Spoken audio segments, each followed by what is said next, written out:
Happy New Year, everybody! In this first video of 2017, I want to show you how to make this beautiful fur and rhinestone makeup brush holder. Let's get started. The easiest way to get your leftover candle out of the jar is simply pop it in the freezer.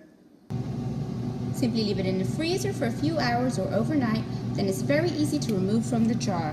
Yes, this really does work. Now that my candle has been frozen overnight, what I do is I just take a skewer and I press it down in there like this, and it kind of breaks up the candle, and then it should be pretty easy to remove. Here we go, and then you can just take the pieces out like this, and it comes out with the wick and everything. Sometimes you have to pry off the wick at the bottom, but basically it's very easy to remove. The pieces just come out, and then you can clean out your jar. I finished cleaning out my jar, and what I did was I cleaned it with a Clorox wipe, and then I washed it out with hot soapy water, and I let it dry. So now it's ready to be decorated. Now what I'll be using for this project is this beautiful faux plush fur, and I actually found this at Joann's Fabrics, and it was $39.99 a yard, but I only got 1/3 of a yard, and it was 50% off, so it was a really good deal. And I will also be using this in upcoming projects. The first thing I did was I measured around my jar, and it's 12.5 inches by about 3 inches. It's actually a little longer than 3 inches, but I'm only going to be putting the fur a little bit under the top, so 3 inches will be fine.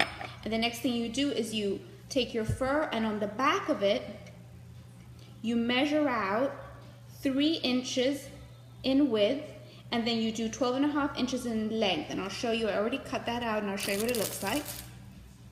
So this is what it looks like from the back, and then this is what it looks like from the front. And this is the long haired fur, so if you want you can trim this off if you don't want it to be that long, because when I actually attach this will be longer than my jar, but I like the effect. My jar is cleaned out and ready to go, so what I'll do is just take some hot glue and attach this to my jar.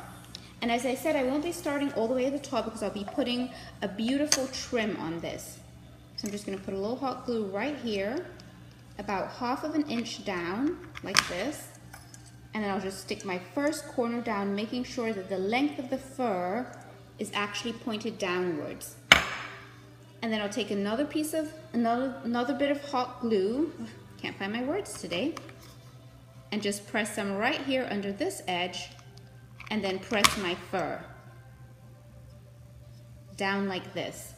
And what I'll do is I'll just put some hot glue in random dots around here. I'll probably add about 4 more dots of hot glue, and then go all the way around the edge just to make sure that it sticks securely. You could probably use other glue too, but I find hot glue works pretty well for this project.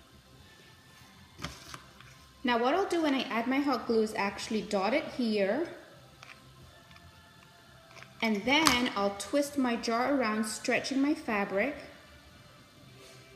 to make sure that it sticks properly, like this.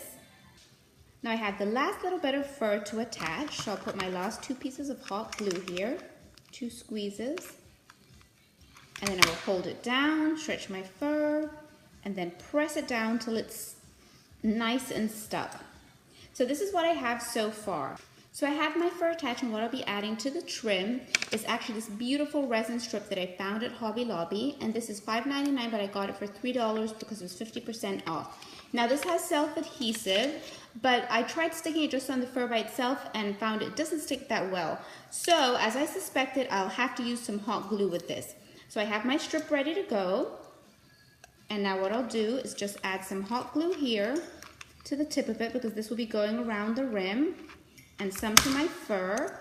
And I'm actually starting right here near the back because I want the seam to go towards the back, not the front. And as I go around, I'll just be adding hot fur to this right under the edge of the jar, and I'll go all the way around, and I do think that I will need more than 1 strip, so I'll have to cut some off my other strip to be able to use it too. So I'll just go all the way around, adding hot glue as necessary. This is what it looks like so far, and of course I could just leave it like this, but what I want to do is cover up some of the little imperfections on sides. Here you can see the spots of glue and things like that. So I'll just cover up the top parts here with some Mod Podge and pink glitter. Now the reason I'm going to do this is because the sand or whatever I'll be using to put my brushes in won't go all the way up into the top. So I have my Mod Podge, and I have a little sponge brush. All I'm going to do is dip it in there, and then rub it all around the edge here, all on the inside of my jar. And I'll go all the way around, and once I'm finished doing that, then I'll be sprinkling it with this pink glitter, and I got this super fine pink glitter from Hobby Lobby. So now I've added my Mod Podge all around the edges, and some of it got on the bottom, but that's okay because that will be all covered up. So now I'm just going to sprinkle my pink glitter all over my Mod Podge, like this. I don't know if you can see that in there. Just sprinkle it all over, and then I'll be collecting the excess down here. And sprinkle it, and then you can look at it and see whether or not you'll need more glitter to add more Mod Podge and glitter. But this is what it looks like so far, and I'll do that all the way around. Now that I've added my pink glitter, I'll just set it aside to dry completely. So now that my glitter is dry completely, what I'll do is I'll fill it with this decorative sand. And I found this brand here at the Dollar Tree, so it was only $1, and the only color they had was white, and actually that will work perfectly with the fur. I was going to go with pink, but they didn't have pink. So I'll just pour this sand in here, and then shake it up a little. This is what it looks like. It goes about 3/4 of the way up. And what I'll be putting in this, I'll be adding my makeup brushes to this. And these makeup brushes I actually found at TJ Maxx before Christmas time. And the reason I chose the pink around the trim here is actually because the brushes are rose gold and they have pink and white, so I thought they'd match perfectly. I've taken out my 4 makeup brushes, and what I'll do is just place them up here in the sand. And the sand helps them to stand up straight. So just place them like this. And there you go. And just like that, you have this beautiful makeup holder that's really unique. It will sure to be something that people will ask you about. Thank you so much for watching this video. Please don't forget to hit the like button, subscribe if you haven't yet, and share this video with your friends. Thanks so much for watching, and Happy New Year once again.